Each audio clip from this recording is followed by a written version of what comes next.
Bismillahirrahmanirrahim. Assalamualaikum warahmatullahi wabarakatuh. Alhamdulillah alladzi arsala rasulahu bil huda wa dinil haq liyudhhirahu 'ala dini kullihi wa kafa billahi syahida. Asyhadu an la ilaha illallah wa asyhadu anna Muhammadan abduhu wa rasuluh la nabiyya ba'dah.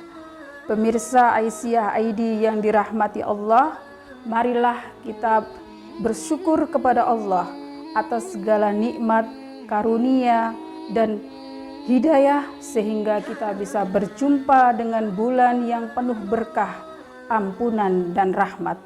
Salawat dan salam tetap tercurahkan kepada junjungan kita, Nabi besar Muhammad SAW yang telah menunjukkan kita dari zaman yang gelap menuju jalan yang terang, yakni dinul Islam.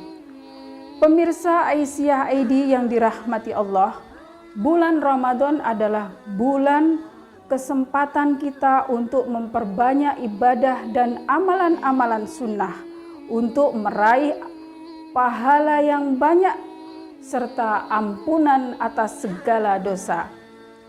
Amalan-amalan sunnah yang harus kita perbanyak di bulan Ramadan adalah sholat malam atau sholat tarawih. Man qama ramadana imanan wahtisaban ghufira lahu ma taqaddama min dambihi. Barang siapa yang melaksanakan sholat malam di bulan Ramadan dan dengan penuh keimanan dan mengharapkan pahala, maka Allah akan mengampuni dosanya yang telah lalu. Amalan yang harus kita perbanyak di bulan Ramadan berikutnya adalah membaca Al-Quran. Bulan Ramadan, bulan Al-Quran, karena pada bulan Ramadan Al-Quran diturunkan pertama kali. Sebagaimana firman Allah di dalam surat Al-Baqarah ayat 185, Syahru Ramadan alladzi unzila fihil Qur'an hudal linnas wa bayyinatim minal huda wal furqan. Bulan Ramadan adalah bulan di dalamnya diturunkan Al-Quran sebagai petunjuk bagi manusia, dan penjelasan-penjelasan mengenai petunjuk itu serta pembeda antara yang hak dan yang batil. Yang berikutnya adalah berzikir dan berdoa. Sesungguhnya orang yang berpuasa ketika ia berbuka lalu berdoa, maka doanya tidak akan ditolak. Amalan sunnah yang harus kita perbanyak di bulan Ramadan adalah memperbanyak istighfar dan taubat. Wasari'u ila magfiratin mir rabbikum. Dan bersegeralah kalian meminta ampunan dari Rabb kalian. Dan selanjutnya adalah menuntut ilmu, karena menuntut ilmu itu pahalanya 70 kali lipat pada bulan Ramadan dibanding bulan-bulan biasanya. Amalan yang harus kita banyak berikutnya adalah sedekah. Sedekah adalah ibadah yang sangat dianjurkan pada bulan Ramadan karena besar pahalanya. Sebagaimana yang diterangkan di dalam hadis Nabi, afdhalus shadaqah fi Ramadan. Kalau kita mau mengejar pahala sedekah, maka lebih afdol di bulan Ramadan. Bahkan Nabi dijelaskan dalam hadis yang sahih, beliau sangat dermawan, tapi lebih dermawan lagi di bulan Ramadan. Bahkan beliau bersedekah lebih cepat daripada tiupan angin. Maksudnya adalah bahwa Nabi Muhammad ini cepat sekali mengeluarkan hartanya untuk berinfak, cepat sekali menghabiskan hartanya untuk berinfak. Nah, ini seperti tiupan angin. Sedekah penyebab kaya, sedekah menyembuhkan penyakit, akan menyelesaikan banyak permasalahan, terlebih lagi di bulan Ramadan akan dilipat gandakan pahalanya. Banyak cara, dengan cara membagi-bagikan Al-Quran, dengan membuka puasakan orang lain.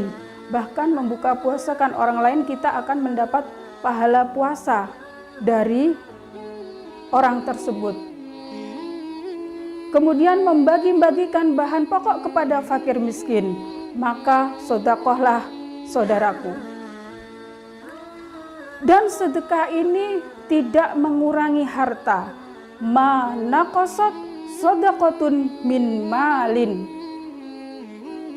Tidaklah sedekah itu mengurangi harta. Hadis ini dijelaskan oleh Yahya bin Syarah An-Nawawi. Ada dua makna penafsiran.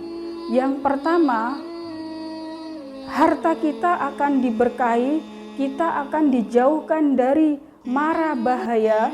Kekurangan harta itu akan ditutupi dengan keberkahan yang kita rasakan secara duniawi dan kebiasaan. Makna yang kedua, walaupun secara bentuk harta kita berkurang, tapi akan ditutup dengan pahala yang banyak, bahkan dilipat gandakan semakin bertambah banyak. Kalau kita lihat dari segi jumlah memang berkurang, tapi hakikatnya harta kita itu bertambah keberkahannya. Ibaratnya kita mengeluarkan sedekah 10.000, maka Allah akan menggantinya 100.000. Sebagaimana firman Allah, wa ma anfaqtum min syai'in fahuwa yulhifuhu wa huwa khairur raziqin. Apa saja, barang apa saja yang kamu infakkan, maka Allah akan menggantinya, dan Dia sebaik-baik pemberi rezeki. Demikianlah, maka maksimalkan waktu kita untuk bersedekah. Demikianlah penjelasan ini, semoga menjadi ilmu yang bermanfaat bagi kita sekalian. Usikum wa nafsi wa iyaya. Wassalamualaikum warahmatullahi wabarakatuh. 7 menit.